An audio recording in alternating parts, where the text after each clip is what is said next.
હિન્દુ ધર્મમાં ભગવાનને પ્રસાદ અથવા ભોજન કરાવવાની એક પરંપરા છે. ઘણા લોકો તો રોજ વિધિવિધાનથી ભગવાનની પૂજા ભલે ન કરે, પરંતુ એમના ઘરમાં ભગવાનને પ્રસાદ તો જરૂર ચઢાવે છે.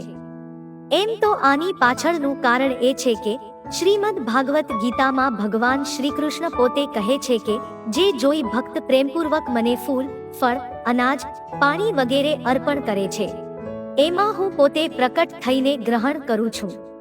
ભગવાનને ધરાવીને ભોજન કરવાથી ભોજનના દોષ અને વિકાર દૂર થાય છે, તે માત્ર કલ્પના નથી.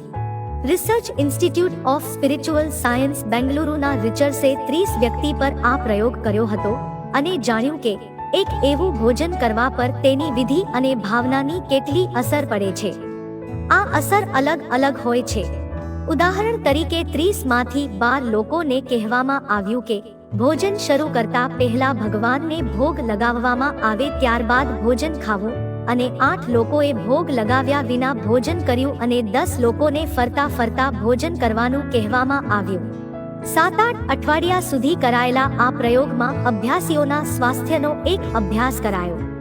જે લોકોએ ભગવાનને ભોગ ચઢાવીને જમ્યું તેમને 70% વધુ આહાર સારી રીતે પચાવી લીધો હતો.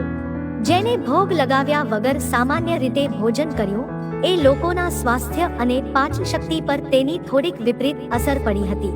કહેવાય છે કે જે ભગવાનની કૃપાથી પાણી અને અનાજ આપણને પ્રાપ્ત થાય છે, એ ભગવાનને અર્પિત કરવું જોઈએ, અને એની પ્રતિ કૃતજ્ઞતા પ્રકટ કરવા માટે જ ભગવાનને આ ભોગ ચઢાવવામાં આવે છે. એવી માન્યતા છે કે ભોગ ચઢાવ્યા પછી ગ્રહણ કરેલું અનાજ દિવ્ય થઈ જાય છે, કારણ કે એમાં તુલસી દળ હોય છે. તુલસીને પરંપરાથી ભોગમાં રાખવામાં આવે છે. એનું એક કારણ તુલસી દળનું ઔષધીય ગુણ છે. એકમાત્ર તુલસીમાં આ ખૂબી છે કે એના પાંદડા રોગ પ્રતિરોધક હોય છે. ભગવાનને ભોગ ચઢાવીને ભોજન કરવાનું એક કારણ મનોવૈજ્ઞાનિક પણ છે. ડોક્ટર વસંતના જણાવ્યા અનુસાર જે કાંઈ પણ ખાવામાં આવી રહ્યું છે તે કોઈ ઉચ્ચ આધ્યાત્મિક સત્તાને ભોજન સમર્પિત કરવાથી મન મહેસૂસ કરે છે કે તેને તમામ બલાઓ ભગવાન પર છોડી દીધી છે. આ અનુભૂતિ પણ ભોજનના નકારાત્મક ગુણોને ઘટાડે છે. પ્રાચીન આહાર શાસ્ત્રીઓએ ભોજનની સાથે પવિત્રતાના કેટલાય નિયમો બનાવ્યા હતા.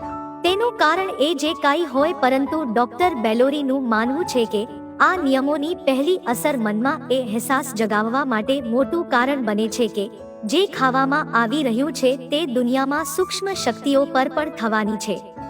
જો કોઈ ઉકેલ પસાર થાય તો તે સૂક્ષ્મ શક્તિઓ પર પહેલા થશે, અને સાધક તેની ખરાબ અસરથી બચી જશે. પ્રત્યેક વસ્તુને પ્રસાદ માનવાથી વ્યક્તિનું ભોજન વધુ સાત્વિક અને એકદમ સ્વચ્છ બની જાય છે.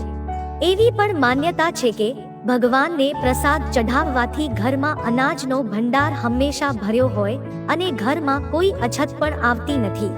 આ કારણે ભગવાનને પ્રસાદ ધરાવ્યા બાદ જ ભોજન કરવાની આપણી પરંપરા છે. મિત્રો, આ પરંપરા વિશે તમારું શું કહેવું છે એ કમેન્ટ કરીને જરૂર જણાવજો, અને આ વિડિયો ગમ્યો હોય તો તમારા મિત્રો સાથે શેર અને લાઈક જરૂર કરજો.